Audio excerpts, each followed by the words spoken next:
Welcome to the Deep Dive.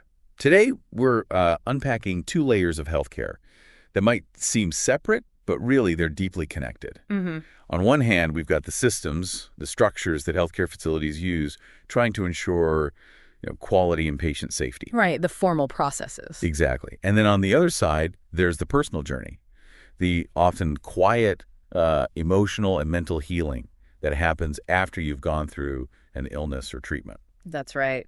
And to guide us, we've gathered sources covering both. We've got info from big names in accreditation like Joint Commission International, JCI, that's the global one, and India's National Accreditation Board for Hospitals and Healthcare Providers, NABH. The national counterpart, basically. Yeah. And we also looked at Supremedic, which is a consultancy that actually helps hospitals meet those standards. Okay. And then completely shifting focus, we have several pieces just on the emotional side, the mental health challenges after illness, and maybe more importantly, how to navigate that recovery. So our mission here is to pull out the key insights from all of this. We want you to understand what's happening inside the hospitals, the push for excellence, and also get some actionable knowledge for that emotional recovery path, which is just as vital. Okay, let's start with the systems then. We hear terms like quality or accredited hospitals. What does that actually mean in practice? Who's setting these standards? Well, it's fascinating how structured it is. This effort to ensure quality and safety, it's global and national. Joint Commission International, JCI, comes up as a major global player. They're in, over 70 countries? Yeah.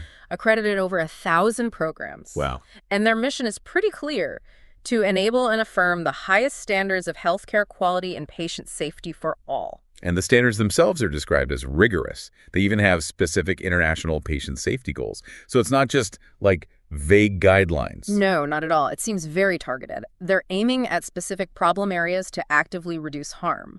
The big vision is zero harm and highly reliable care delivery. And JCI doesn't just hand out standards.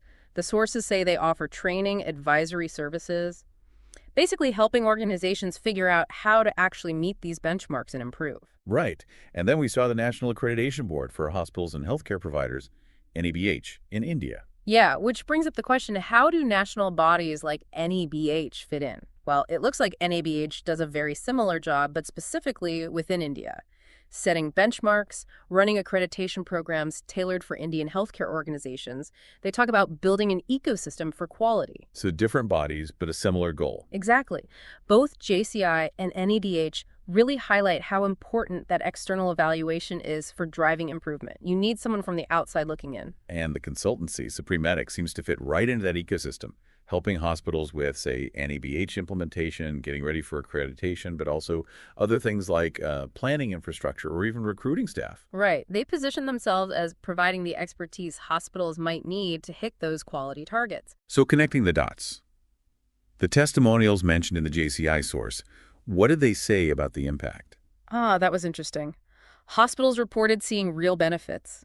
Things like better teamwork and unity, improved coordination and communication.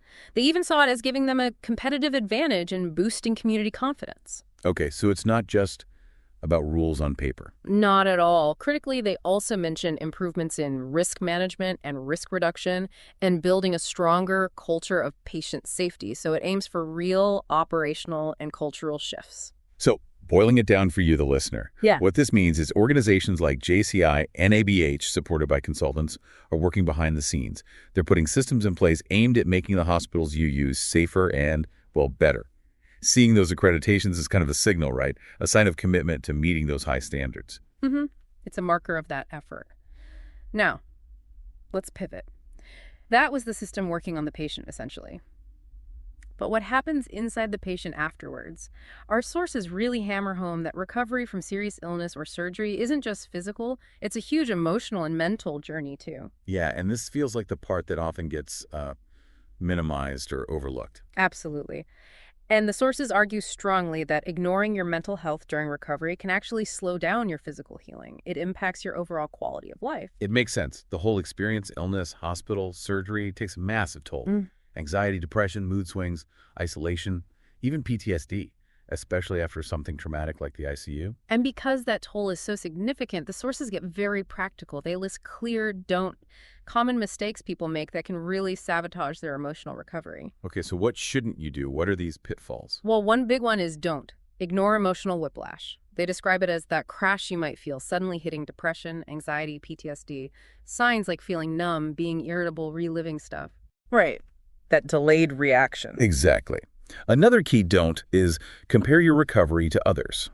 Social media gets a specific mention here, creating unrealistic expectations. Your journey is yours. That's a tough one these days. It really is. Then there's don't isolate yourself. Yeah. Loneliness actively slows healing, and trying to hide how you feel is just, it's harmful. They also warn against don't overcompensate by overdoing it physically. Pushing too hard, skipping rest, maybe even downplaying your pain. Trying to prove you're okay when you're not. Precisely. And critically, don't neglect professional mental health support. Physical trauma affects your nervous system. Sometimes you just need professional help to process it. Okay. And the list goes on a bit. Don't suppress feelings. Don't rely only on meds. Definitely don't turn to alcohol or drugs. Don't make huge life decisions while you're recovering. It's quite thorough. Wow, that's a lot to avoid. But knowing the traps is useful. Did the sources offer solutions? The DOs? Oh, absolutely. It's not just about avoiding mistakes. It's about actively doing things. They offer smarter strategies for emotional recovery. Very actionable steps. Right. Like what? Well, first, name what you're feeling. Just acknowledge it, grief, fear, exhaustion, whatever, and practice self-compassion with it. Don't judge yourself for feeling it. Simple, but probably not easy. Not always, no. Another good one, redefine progress. It's not just about physical therapy milestones. Count the mental health wins, taking a shower, calling a friend, asking for help. Set small, realistic goals. I like that. It makes progress feel more attainable. And you mentioned something about a 5-minute rule. Yeah, the 5-minute rule for social connection. Just commit to 5 minutes of some kind of interaction each day. It makes tackling isolation feel less overwhelming. Seek out support, talk to someone, maybe look into peer support groups. Okay. Another strategy is schedule health worry time. Instead of letting anxiety run wild 24/7, set aside a specific limited time slot, say 15 minutes, to actually think about your health worries. Acknowledge them, then try to contain them to that time. Interesting. Like giving the anxiety an appointment. Kind of. It's about managing it, identifying triggers, and then bridging back to our earlier discussion, demand integrated care. Ah, yes. Connecting the physical and emotional. Exactly. Actively ask your doctors about emotional support, therapy referrals. Don't wait for them to bring it up, and don't delay seeking professional help if you feel you need it. Find specialist support if necessary. Makes sense. And there's more standard but still crucial advice. Maintain routine as much as possible. Stay active within your limits. Practice mindfulness or relaxation, breathing, meditation, whatever works for you. Engage in enjoyable activities. Try to focus on positive things. Learn to say no to protect your energy. It's about being patient with yourself too, right? Recovery takes time. Absolutely. Be patient, expect setbacks, and look after your physical health, sleep, nutrition, gentle exercise, because that directly supports your mental health. It's all connected. These are really concrete steps, and there's also a warning about when to seek immediate help. Specific red flags. Yes, critically important. Seek help right away if you have intrusive thoughts about not surviving. Panic attacks related to the hospital or illness, a complete loss of interest in everything, or persistent, overwhelming guilt. Those are serious signs. Good to know those specific warnings. And what about caregivers, friends, family? They have a huge role. The sources emphasize listening patiently, encouraging open talk without judgment, helping set those realistic goals, promoting normalcy where possible, and also keeping an eye out for those warning signs we just mentioned. It really takes a village sometimes. It often does. And one source had this final thought that really resonated.